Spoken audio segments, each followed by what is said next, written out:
Nós vamos seguir aqui ministrando a palavra do Senhor. É uma satisfação poder falar sobre a palavra, falar sobre a Bíblia, falar daquilo que Jesus falou, aquilo que Ele nos trouxe. É tremenda essa palavra, ela é de duração eterna, Ela foi escrita ao longo de 1500 anos e chegou até nós da maneira como ela está. Eu acho isso tremendo. Nós vamos falar sobre um tema que passou pela vida do apóstolo Paulo. Ele foi a pessoa que experimentou muito bem esse tema. Eu daria o título de A Graça Te Basta. O apóstolo Paulo experimentou isso em sua vida. Ele ouviu de Deus essa exata frase. Mas antes de seguirmos por esse momento, nós vamos ver aqui aquilo que leva até esse momento. Vamos abrir Mateus 23. Mateus 23, versos de 1 a 4, inicialmente. Então aqui é uma fala do Senhor Jesus, e Ele está falando aqui para as multidões, a partir do verso 1, Mateus 23, verso 1. Então falou Jesus às multidões e aos seus discípulos. Na cadeira de Moisés se assentavam os escribas e os fariseus. Fazei e guardai, pois tudo quanto eles vos disserem. Porém não os imiteis nas suas obras, porque dizem e não fazem. Atam fardos pesados e difíceis de carregar, e os põem sobre os ombros dos homens, entretanto eles mesmos nem com o dedo querem movê-los. Quando ele fala da cadeira de Moisés, é interessante conhecermos que existia lá na sinagoga uma cadeira, de fato, onde se assentava alguém que iria ensinar a respeito da lei de Moisés. Era esta a função ali daquela pessoa. E quando Jesus está falando aqui sobre os escribas e fariseus, ele está mostrando aqui duas classes de pessoas que existiam naquela época e que eram muito conhecedoras da palavra de Deus, conhecedoras da lei. Quando nós falamos a lei, nós estamos vendo que a Bíblia tem aí duas partes da sua Bíblia. Ela tem o Velho Testamento, ela tem o Novo Testamento. Ali no Velho Testamento, ele tem a parte que Moisés recebeu a lei no Monte Sinai. São não somente os 10 mandamentos, mas vários outros mandamentos que estão descritos ali nos 5 primeiros livros da Bíblia, conhecidos também como Pentateuco. E lá nesses livros temos mais de 600 mandamentos. Então são vários os mandamentos que nortearam a formação do povo de Deus, Israel, como uma nação, inclusive, até mesmo em questões de higiene. Coisas que hoje nós estamos aqui aprendendo na pandemia. Antes de pôr a mão, bate um álcool, limpa a mão, toma cuidado ali onde você pegou, se você pegou em algo contaminado, descontamina. Lá eles já sabiam pela lei de Deus que não deveriam tocar o cadáver. E hoje nós sabemos muito bem por que não devemos. Pois ali eu posso começar uma transmissão, uma epidemia, no caso só entre eles. Então o cuidado de Deus trouxe ali, através da lei, uma estruturação como nação. Eles foram preservados por Deus e ensinados quanto àquilo que deveriam fazer. Mas esses escribas e fariseus, o escriba é aquele que copia a palavra de Deus. A gente não tinha aqui a máquina de xerox, então ele ia lá e copiava. Assim se multiplicavam os textos da palavra de Deus. E o fariseu é aquele muito conhecedor de toda a palavra. Ele tinha um pleno entendimento dela, ou melhor, ele tinha um conhecimento.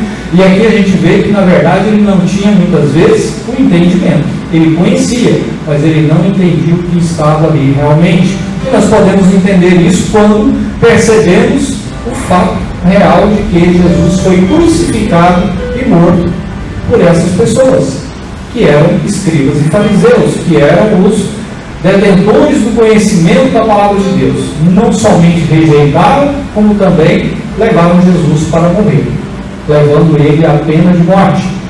Então Jesus fala aqui aos seus discípulos e também dentro do contexto da lei. O Velho Testamento, então, ele apresenta isso, a lei. No Novo Testamento nós vamos ver a presença do Senhor Jesus, que não foi ali muitas vezes reconhecido por todos como sendo de fato o Filho de Deus e aquele que vinha cumprir a promessa que estava prevista na lei. A lei já apontava para Jesus, já falava dele, já anunciava que ele viria, e ele é o máximo, ele é o topo daquilo que Deus tem para nós. Ele é realmente a esperança da glória se manifesta em nós. Então a palavra se apontava toda para o Senhor Jesus, mas aqueles homens ali agiam de uma forma de julgar, de julgamento, de repreensão ali às pessoas de maneira geral, criando o que? Dificuldades para se chegar a Deus. E aqui o Senhor Jesus diz, eles criam fardos pesados, difíceis de carregar.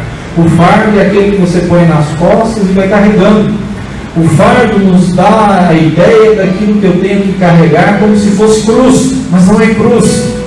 Uma coisa é levar, tomar a tua cruz e seguir o Senhor Jesus. A cruz de fato ela não é pesada. Fala aí para o seu irmão, a cruz de fato não é pesada. Porque a cruz ela foi o lugar utilizado para as nossas maldições serem depositadas. Lá o Senhor Jesus tomou as nossas maldições e assim nós ficamos com todo o inferno ali envergonhado, estarrecido, porque lá na cruz foi exposto a vergonha do principado e potestade. Mas o fardo não, o fardo ele é pesado porque ele não é necessário, ele não precisa ser carregado, mas aqueles escribas e fariseus faziam com que os homens tivessem esse peso extra na sua vida espiritual. Mas o Senhor os repreende desta maneira. E assim nós podemos então entender quais são de fato os nossos fardos, o que eu deveria carregar ou não deveria carregar. Quando Jesus assim falou dos fardos que aqueles homens empregavam ali e eles mesmos não queriam carregar, mas o Senhor está dizendo que daquilo que eles orientam a fazer, deve ser feito, mas não devemos imitá-los, mas sim observar, ali como diz o texto aqui do verso 3, fazer e guardar, pois tudo quanto eles vos disserem, porém não os imiteis em suas obras, porque dizem e não fazem. Então quando eles vão agir dentro de uma peso natural. Eles apresentam ali um peso natural. Mas o que o Senhor Jesus nos fala aqui em João, primeiro ponto em João, capítulo 3, verso 17. João 3,16, creio que muitos conhecem, né? Quem conhece aí João 3,16, faz um sinal com a mão aí, antes de chegar lá, hein? Senão não vai. Então, João 3,17. 3,16 nós conhecemos, aí você vai ouvir aqui e vai saber quem é João 3,16. O texto de 3,16, porque Deus amou o mundo de tal maneira que deu seu Filho unigênito para que todo aquele que nele crê não pereça, mas tenha a vida eterna. Então, bem conhecido. Mas o 17 ao 19. Porquanto Deus enviou o seu Filho ao mundo não para que julgasse o mundo, mas para que o mundo fosse salvo por ele.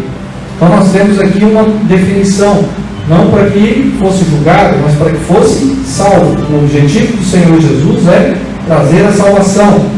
18. Quem ele crê não é julgado. O que não crê já está julgado, porquanto não crê no nome do unigênito Filho. E os homens amaram mais as trevas do que a luz, porque as suas obras eram más. Então aqui esta é a colocação do Senhor Jesus. Ele não está vindo para julgar. Mas não tem aquela parte da Bíblia que fala de Jesus, julgamento e tal, e trono branco, tribunal de Cristo. Esta é uma outra etapa. Mas no tempo da vinda do Senhor Jesus, ele não está aqui para julgar. Existe o julgamento do tribunal de Cristo, só para você conhecer, que é o julgamento onde será dado galardão pelas boas obras que aqui nós fizemos.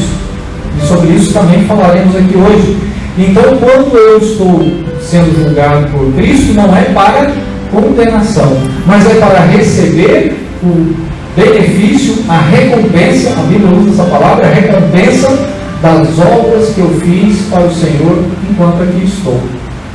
Mas no momento de me aproximar do Senhor Jesus, Ele não está me julgando, Ele não está julgando se eu matei, se eu roubei, se eu fiz isso ou aquilo outro, e se eu continuo fazendo, deixando de fazer. Ele está olhando para a sua missão. A missão é: eu vim para salvar, eu vim para que tenham vida, e vida em abundância. Quando o Senhor Jesus está para entrar ali em Jerusalém, ele vai passar em uma aldeia de samaritanos, e os seus discípulos procuram ali algum lugar para que ele pudesse ficar e não encontram nenhum lugar. Estava ali Tiago e João e voltam insatisfeitos, indignados para Jesus e dizem a ele: Senhor, ninguém deu pouso aqui, o Senhor quer que nós oremos para que venha fogo do céu e destrua todos esses aqui? E o Senhor Jesus diz: vocês não sabem de que espírito sois? Eu não vim aqui para matar ou para destruir as almas dos homens, mas para salvá-los. E então ele, repreendendo ali, não aquela aldeia que o rejeitou, mas aos discípulos que ainda não haviam entendido o poder de Deus, é para trazer salvação e não destruição. Não era para aniquilar aquela aldeia, mas é para que eles ali ficassem e encontrassem o arrependimento. Fato semelhante aconteceu aí com o profeta Jonas, aquele que foi engolido pelo grande peixe, quando não queria levar a palavra de Deus até Nínive. E lá ele diz para Deus claramente, naquele livro de Jonas, que é bem curto, você pode ler isso aí num instante. Ele diz que não iria, porque Deus era misericordioso e iria trazer ali o perdão sobre aquela nação e traria ali ainda a manifestação da sua bondade. Jonas estava indignado com isso e não queria que aqueles se salvassem.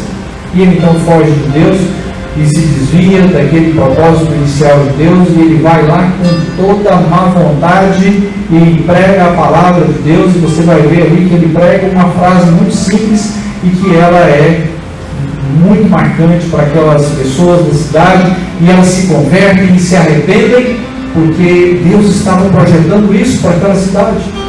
Era uma nação que não era boa aos olhos de Jonas, porque Jonas também, como os fariseus e os escribas, ele estava sentado lá na cadeira de Moisés. Mas Moisés não foi uma boa pessoa? Foi sim. Mas o que o Senhor Jesus está falando a respeito da cadeira de Moisés é o olhar legalista do julgamento, é o olhar do ter a visão do cisco no olho do outro e não da trave do nosso próprio olho, não a trave que está aqui em nós. Quando o Senhor Jesus falou daqueles escribas e fariseus, dessa maneira ele estava falando que existe um pré-julgamento daqueles fariseus, um peso que eles ali colocam, e o Senhor Jesus está dizendo: o fardo que você não tem que carregar é o da acusação, porque eu, Jesus, não vim para te destruir, não vim para te julgar condenando. 3,18, aqui de João 3,18 diz: já não há nenhuma, não é julgado, quem nele crê não é julgado, mas quem não crê já está julgado. Então, quando alguém não crê no Senhor Jesus, esse sim já está ali no seu destino final, o inferno.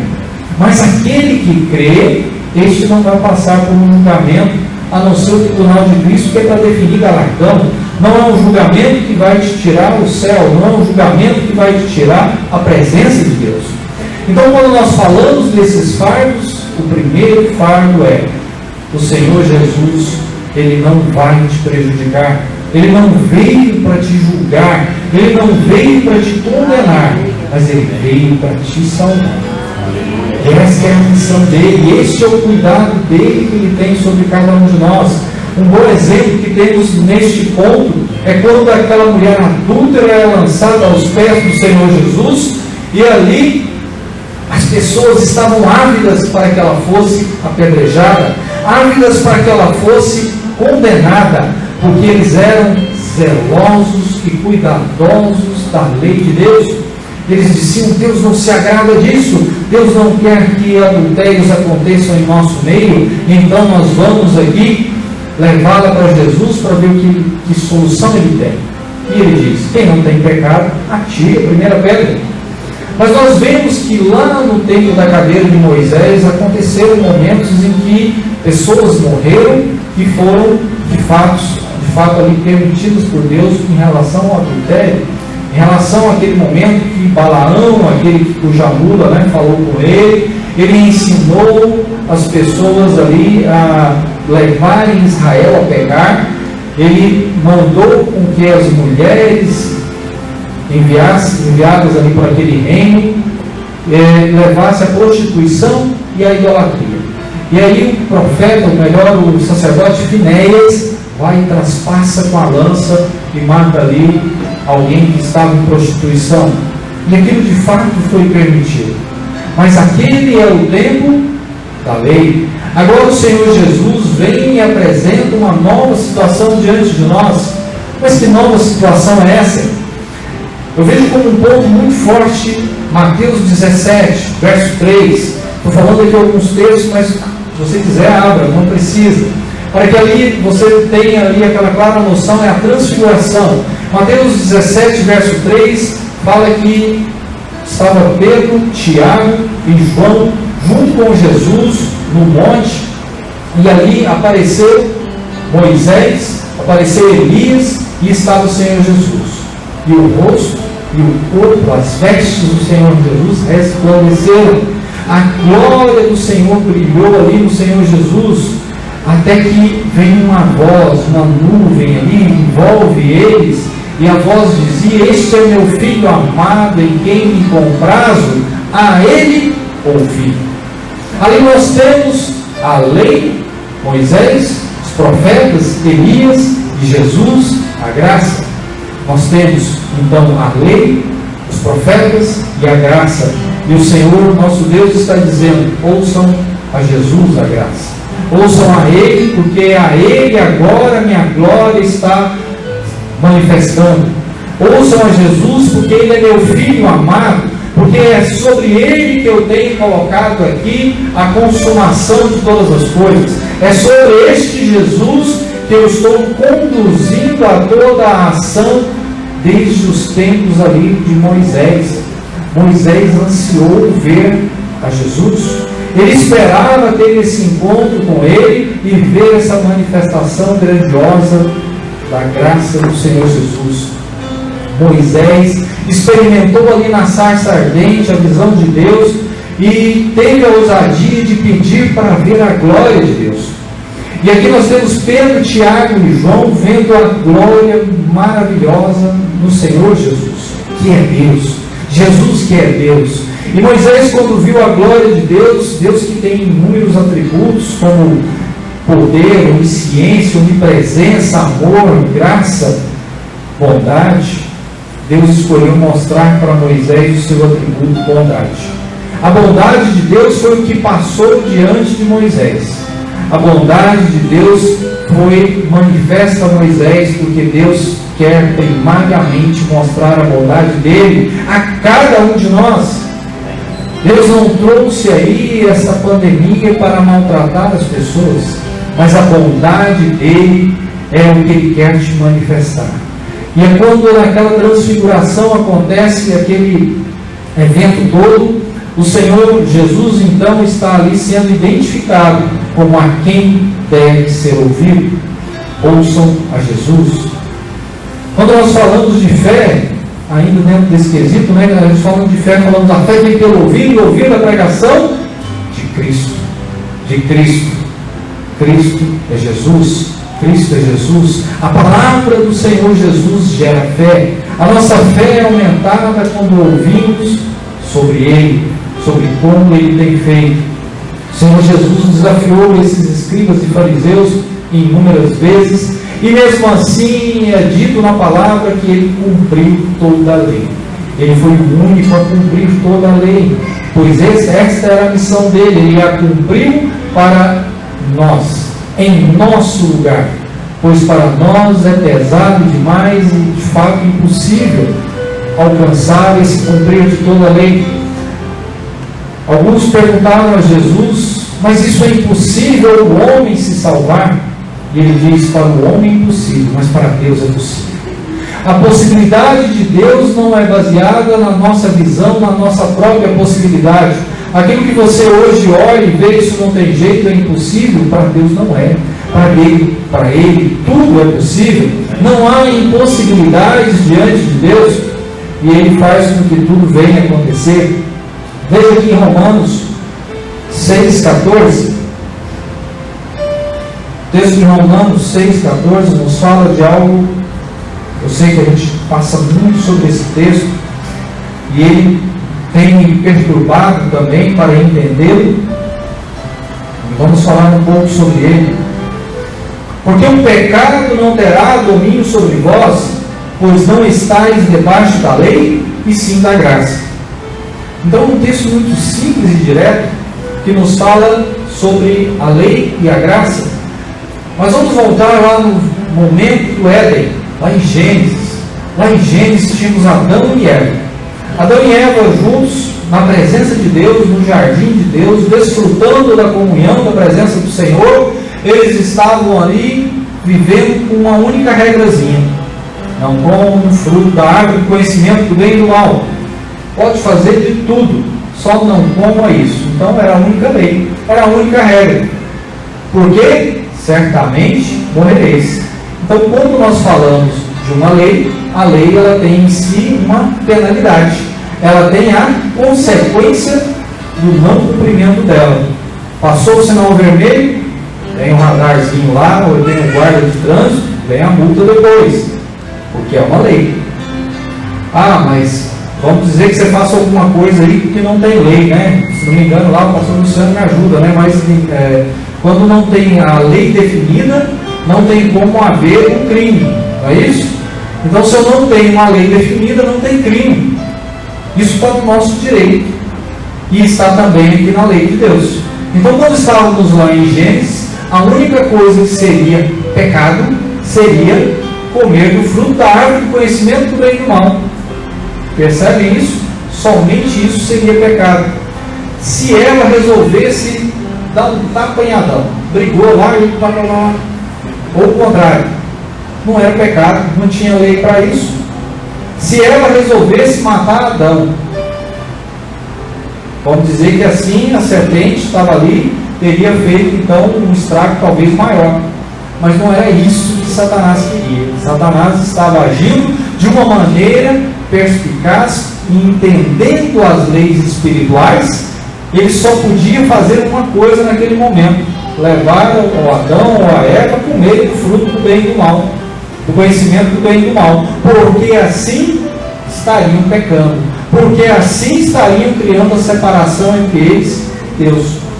Essa era a única maneira que Satanás tinha para de fato alcançar o seu objetivo.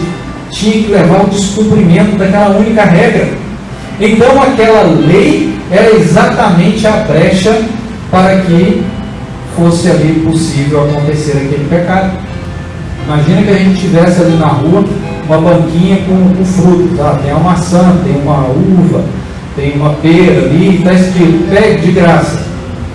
E alguém passa e pega, um desavisado, vai, ele está pegando, está roubando. Não, está escrito aqui que é de graça. Bom, está escrito que é de graça, então não é roubo. Ele está levando, não é roubo.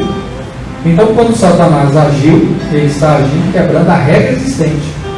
Então, quando olhamos de novo, Romanos 6,14: porque o pecado não terá domínio sobre vós, pois não estáis debaixo da lei, e sim da graça. Percebam como já começa a clarear um pouquinho. Quando nós olhamos os não podes, não pode isso, não posso aquilo outro, não posso isso, não posso aquilo, nós ficamos ali perturbados com isso, e aí vem Satanás e acha ali o espaço. Não, faz ali que é bom, ó. Você pode então pecar, que isso vai ser agradável, é bom escondido. Lá em Provérbios fala sobre isso, né? Comer o fruto escondido é melhor, é saboroso. E então é ali que existe um poder sobre o pecado. O poder está na lei, na existência da lei. E quando Jesus vem e inaugura o tempo da graça, esse pecado já não tem mais, o diabo já não tem mais, e então minha vida está mais leve. Então esse é o fardo que eu não preciso carregar. O fardo de pensar, eu posso, não posso. Eu estou sobre a graça, mas o que significa essa graça do Senhor? Ela significa que eu tenho acesso a Ele, Deus Todo-Poderoso, acesso a Jesus através do véu do santuário. Eu continuarei tendo presença de Deus, pois de fato tudo se resume em estar afastado de Deus, pois quando Adão e Eva pecaram, ficaram afastados de Deus, expulsos do jardim do Éden, expulsos do melhor da presença de Deus. Hoje, quando nós pecamos, pequei, e então estou restabelecido na sala do trono, na presença de Deus. Eu não perderei por mais do que alguns segundos até dizer: perdão, Senhor. E Ele vai me perdoar, Ele vai me restaurar imediatamente. E Satanás não tem mais nenhum domínio ou poder sobre minha vida, porque eu já não estou mais preso nesse domínio da lei. Porque a lei que diz o que é o erro, e esta é a função da lei, apontar de fato qual é o pecado. A lei vem para que haja um pleno conhecimento do pecado. A lei não é capaz de nos resgatar. A gente comentávamos sobre esse assunto alguns dias atrás, né, e comentamos dando um exemplo. Imagina que você está dirigindo ali o seu carro, e o para-choque está pendurado, está um lado ali já batendo no asfalto, e passa ali todo mundo no semáforo: está caindo seu para-choque, está caindo seu para-choque. Por fim você fica até perturbado: mas todo mundo me falando que está caindo o para-choque. Aí te passa alguém e fala assim: está caindo, para ali que eu vou te ajudar a arrumar esse para-choque. Ela vai te deixar deprimido, ela vai te deixar angustiado, mas a graça vem que eu te ajudo. Eu sou contigo, diz o Senhor: não te deixarei e não te desampararei até a consumação dos séculos. Este é o Jesus que nós temos. Este é o fardo que nós não precisamos carregar. Aquele peso, o domínio, já não há mais esse domínio sobre nós. A glória está sobre o Senhor Jesus lá na transfiguração. Agora Jesus, Ele é aquele a quem eu devo olhar. Ali de novo em Mateus, né, verso 23, capítulo 23, né? Vamos ler ali aquela segunda parte do texto. A gente leu ali, vamos ler todo o conteúdo, do verso 1 ao 13. Então falou Jesus às multidões e aos seus discípulos na cadeira de Moisés, se assentaram os escribas e fariseus: fazei e guardai, pois tudo quanto eles vos disserem, porém não os imiteis nas suas obras, porque dizem e não fazem. Atam fardos pesados e difíceis de carregar e os põem sobre os ombros dos homens, entretanto eles mesmos nem com o dedo podem movê-los. Praticam, porém, todas as suas obras com o fim de serem vistos dos homens, pois alargam os seus filactérios e alongam as suas franjas. Os filactérios são umas caixinhas que ficam amarradas na testa e no braço. Essa é uma indicação que a gente vai encontrar lá em Êxodo, capítulo 13, verso 9. Você vai ver que na palavra de Deus, na lei, dizia para atar a palavra de Deus à sua testa e também aos seus braços. A diferença é que agora nós atamos a lei de Deus que está escrita nas tábuas do nosso coração. A palavra de Deus, ela está em nós. Os mandamentos do Senhor são amados e guardados em nossas vidas. Aqueles homens agiam ainda segundo as imagens, as figuras daquilo que Deus estabeleceu de fato, que eles amarrassem na testa e nos braços, mas aquilo era a figura do que haveria de vir. Aí mais uma vez a transfiguração do monte, a glória agora está sobre Jesus. A Ele eu vi. Agora é o tempo do Senhor Jesus. Eu não amarro mais o versículo bíblico no meu braço, nem mesmo na minha testa, mas eu tenho Ele no meu coração. Eu tenho a palavra do Senhor guardada no meu coração. E aqueles homens faziam com que o conhecimento da palavra de Deus fosse para alargar os filactérios, para alongar aquelas franjas que eles utilizavam, dando uma separação, um sinal de santidade, separação. Eles faziam isso para aparecer diante dos homens. Mas eles não haviam ainda entendido aquilo que desde o tempo de Davi foi dito ao profeta Samuel: Deus não olha a aparência do homem, mas Ele vê o coração. Deus está vendo hoje o teu coração, está vendo o que está dentro aí de você, que você tem a sinceridade de dizer a Ele que precisa dEle e que quer estar com Ele, pois Ele é capaz e poderoso de fazer superabundar ainda mais na sua vida de tudo aquilo quanto você tem a pedir, a pensar ou a esperar. O texto continua no verso 6: amam o primeiro lugar nos banquetes e as primeiras cadeiras nas sinagogas, as saudações nas praças, os serem chamados mestres pelos homens. Vós, porém, não sereis chamados mestres, porque um só é vosso mestre, e vós todos sois irmãos. A ninguém sobre a terra chameis vosso Pai, porque só um é vosso Pai, aquele que está nos céus. Nem sereis chamados guias, porque um só é vosso guia, o Cristo. Mas o maior dentre vós será vosso servo. Quem a si mesmo se exaltar será humilhado, e a quem a si mesmo se humilhar será exaltado. Ai de vós, escribas e fariseus e hipócritas, porque fechais o reino dos céus diante dos homens, pois vós mesmos não entrais e não deixais entrar os que estão entrando.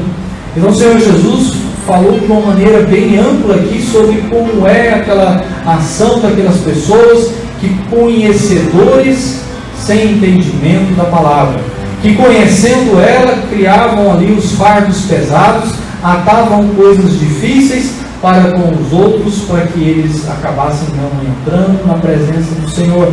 Eles não reconheceram o Senhor Jesus e disseminavam que ele não deveria ser o Cristo, que ele não estava andando como deveria ser visto o Cristo, pois eles esperavam alguém como rei, eles esperavam alguém como um governante natural, que tivesse todo o poder sobre o império romano que dominava o povo judeu naquela época. A expectativa deles então era de um Jesus que manifestasse ali a sua glória, mas a glória do Senhor Jesus foi manifesta em particular àqueles que estavam ali experimentando o reino de Deus.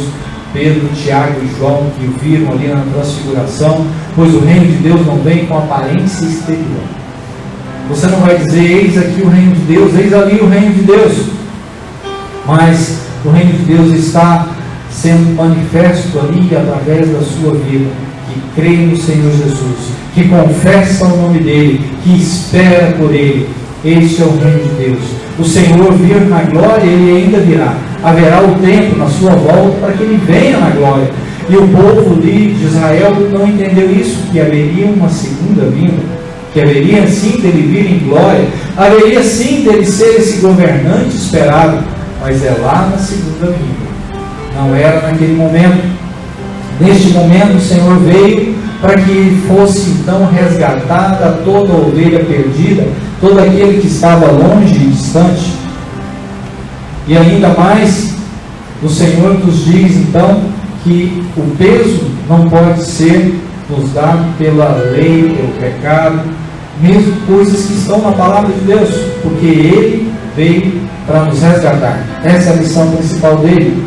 Um outro peso, Efésios 2:8, vou terminar logo, para a gente não passar muito aqui do tempo. Efésios 2, 8, 9 e 10. Ele é um texto que nos fala não só de salvação, mas também de algo que muito preocupa todo cristão. É o que farei eu pelos benefícios que o Senhor tem feito por mim? O que farei eu? São muitos os benefícios que Deus nos tem dado. Quais são as obras então que eu farei? 2, 8, 9 e 10. Porque pela graça sois salvos mediante a fé, isso não vem de vós, é dom de Deus, não de obras para que ninguém se glorie. Pois somos feitura dele, criados em Cristo Jesus para boas obras, as quais Deus de antemão preparou para que andássemos nelas. Deus nos deu obras para fazer, mas essas obras não nos levam a Deus. Nós temos o que fazer para Ele, porque Ele nos deu o privilégio de participar da obra dele, mas essas obras não vão me levar para Ele. Então entenda sempre isso, porque aquilo que é salvação não é nosso, é dom de Deus. Ele nos deu, Ele nos dá isso. Nós não somos capazes de alcançar com o nosso trabalho.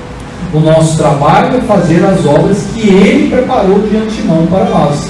Essas obras foram por Ele preparadas, então não são difíceis. Sim, não são difíceis. Aquilo que Deus preparou para nós não são coisas difíceis de fazer, porque Ele está conosco. Acho muito interessante quando a gente lembra ali de Gideão. Estava ali malhando o trigo e preocupado com os filisteus, porque poderiam roubar e ele iria guardar então aquele trigo. E Deus chama ele: venha, que você vai libertar o povo, e você vai lutar contra os midianitas. Acho que é isso, midianitas. Então, venha. Ele: mas eu sou o menor da minha casa. a minha casa é a menor de Israel, não tem jeito, não dou conta, não consigo. E Deus diz de maneira simples: já que eu estou contigo, você vai ferir esse povo como se fosse um só. Você vai vencer, você vai derrotá-los, você vai ser vitorioso. E assim o Senhor diz para cada um de nós: as obras que Ele tem para nossas vidas serão executadas com excelência, com primazia, porque Ele está conosco. Já que o Senhor está contigo, diga aí para o seu irmão: já que o Senhor está contigo, você poderá fazer tudo o que Ele te pedir com excelência, porque Ele faz através de nós. O poder de Deus sempre nos envolve, e este é um ponto muito misterioso, mas muito lindo da graça de Deus, que é: ela não nos abandona. O Senhor Jesus: eu não te deixarei, não te desampararei até a consumação dos séculos. Jesus é a graça, Jesus é essa pessoa, a pessoa, a graça é o Senhor Jesus. No CD Oceanos de Amor, uma ministração do bispo Davi, ele faz ali uma pequena ministração usando exatamente essa fala: a graça é uma pessoa. Essa pessoa chama-se Jesus, e é Ele quem não nos deixa, não nos desampara em momento nenhum.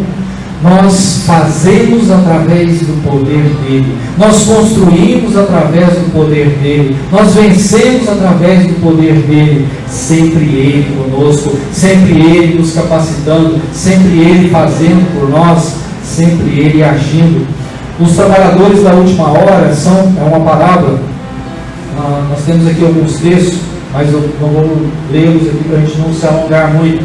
Nós temos ali a parábola dos trabalhadores da última hora, aqueles que chegam lá no fim do momento do trabalho, né? Conta a parábola que foi chamando um e pagou um denário para você trabalhar até o fim do dia. Chegou ali o 10 da manhã, um denário, você vai trabalhar até o fim do dia. Chegou outro 4 da tarde, um denário para você trabalhar até as 5. E esse trem está estranho. E aqueles trabalhadores, ao receber, falam: como assim esses aqui estão recebendo o mesmo denário, que é o valor da diária, e ele trabalhou somente 1 hora? Esses somos nós. Nós somos chamados por Deus. Nós temos o povo de Israel que foi separado desde a antiguidade, lá desde Adão, né? Seguindo toda a genealogia, nós vamos encontrar desde Adão, e vamos ver que eles foram preparados, separados por Deus, mas nós recebemos esta graça de Deus. Ao passo que eles a rejeitaram, Deus trouxe a bênção deles para nós. Se na rejeição deles somos abençoados, na bênção deles nós seremos muito mais, diz isso a palavra de Deus. Então nós temos que, os trabalhadores da última hora, que somos nós temos uma missão a ser cumprida, numa capacitação que vem dada por Deus, e Ele nos faz entender. Vamos abrir só isso aqui, Mateus 21. Mateus 21.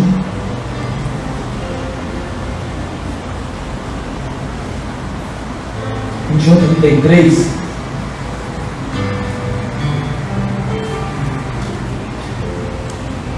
Atentai, em outra parábola, havia um homem dono de casa que plantou uma vinha, cercou-a de uma sebe e construiu nela um lagar, edificou-lhe uma torre e arrendou a uns lavradores, e depois se ausentou do país. Então, só lá o primeiro versículo, e no verso 43.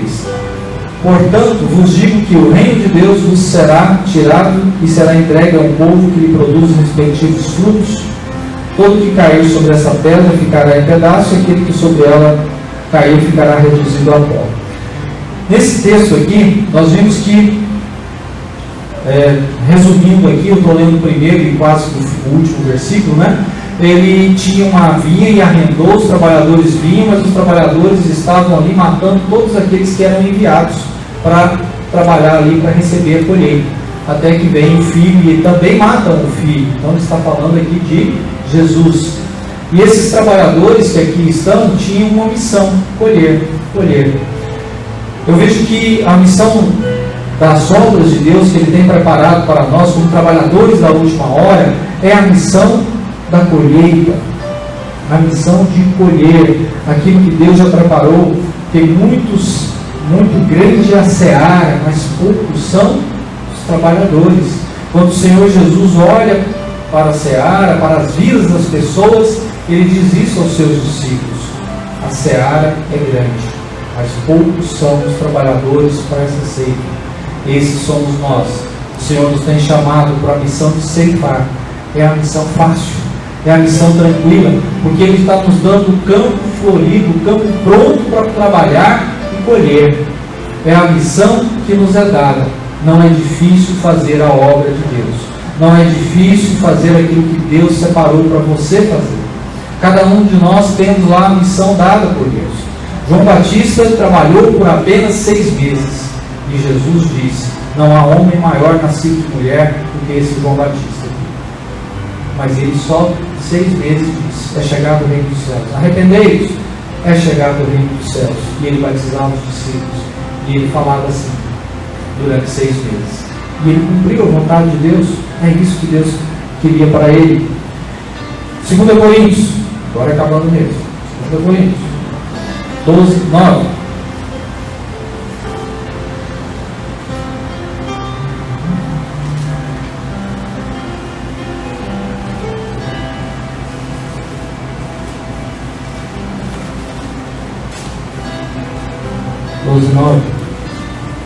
Então ele me disse: a minha graça te basta, porque o poder se aperfeiçoa na fraqueza. De boa vontade, pois, mais me gloriarei nas fraquezas, para que sobre mim repouse o poder de Cristo. Quem quer poder de Deus aí? Levante a mão. O poder de Deus se aperfeiçoa na sua fraqueza. É quando você diz: não posso, não consigo, você está abrindo espaço para Deus agir. Você está abrindo a possibilidade do poder de Deus fazer algo aí através de você. O apóstolo Paulo estava aqui diante de uma dificuldade, e muito simples essa frase, mas muito poderosa, muito complexa e ampla. Quando Deus diz para ele: minha graça te basta, Ele está dizendo que aquilo que Deus é capaz de fazer, na sua bondade, no seu despreendimento, é suficiente para aquele apóstolo Paulo, porque ele tem essa capacidade de aperfeiçoar ali na fraqueza de Paulo. Ele mesmo achando que não tem tudo que precisa, porque provavelmente isso aqui seria uma cegueira que estava agindo sobre ele, mas ele não foi curado por Deus. E mesmo assim Deus está dizendo: a minha graça é suficiente para você, porque veja quantas outras coisas eu tenho feito na sua vida, quanto mais você quanto você tem andado aí na minha presença, como sua vida mudou. O Paulo perseguidor, o Paulo fariseu, o Paulo que antes era Saulo, que não tinha um entendimento, cujas escamas precisaram cair dos olhos, aí ele começou de fato a enxergar, ele entendeu quem era Jesus, quem era o autor e salvador dele e de todos que ali estavam diante dele agora, e ele estava ali ainda pregando. Mas quando o Senhor diz a ele: a graça te basta, essa graça que acompanha ele todo o tempo, Ele está dizendo: estou te acompanhando, Paulo, todo o tempo, estou contigo em todo o tempo, e estou fazendo aqui através de você. O milagre de Deus anda junto com a presença dele, e a presença dele se chama graça, se chama graça, que é benevolência, favor imerecido. Vamos olhar no dicionário, que é graça, favor imerecido. É receber de Deus o que eu não mereço. A misericórdia me livra de receber o que eu mereço, e a graça me dá o que eu não mereço. Amém? Você pode receber aqueles milagres que você tem precisado.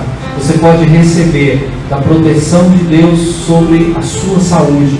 Você pode receber do milagre financeiro, do milagre da restauração familiar, com o favor imerecido de Deus. Porque esse é o cuidado de Deus sobre cada um de nós, pois esses são fardos que nós não precisamos carregar. Nós não precisamos carregar a rejeição de Deus. Ele não nos rejeita, Ele nos dá o favor imerecido. Este é o teu Deus, que te abençoa e te guarda em todo o tempo. Amém? Vamos levantar, vamos fazer uma oração. Você passa aqui por... Então, feche seus olhos. O favor imerecido de Deus está sobre você. Você não precisa merecer para receber. Você não precisa nada além de crer. Creia. O Senhor Jesus já fez todas as coisas. A palavra nos diz que tudo está consumado. Todas as coisas já foram feitas por você.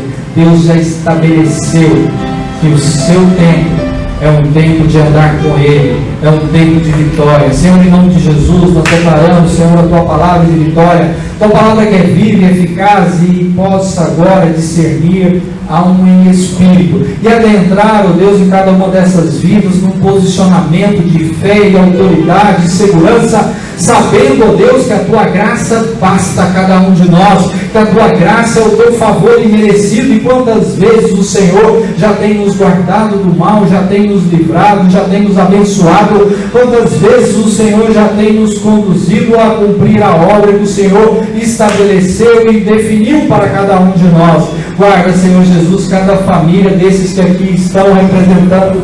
Guarda, Senhor Jesus, para que possam experimentar esse favor imerecido, para que possam experimentar a Tua bondade em todo o tempo, em nome de Jesus. Amém. Amém.